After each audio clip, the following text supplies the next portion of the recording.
How to change the rear indicator bulb on a Volkswagen Golf.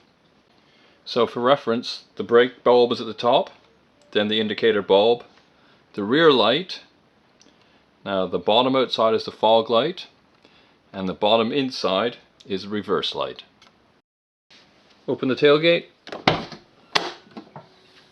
So on both sides, the light can be accessed through a panel like this.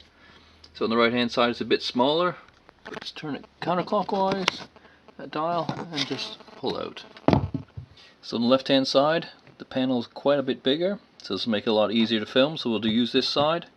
So it's counterclockwise, counterclockwise, and pull the panel back, and you can see the back of the light unit.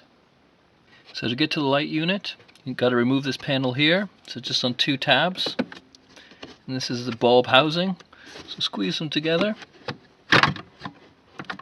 and gently pull back from the light unit.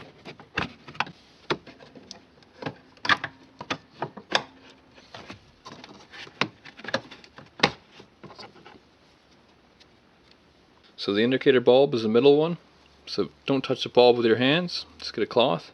Now push the bulb in gently, turn counterclockwise, move the bulb, get a new one. It's a bayonet bulb. Push in, turn clockwise to lock in, and it's in. When you're done, put the bulb housing on the back of the light unit, gently, not to damage the bulbs. Push all the way in until it clicks. And you're done.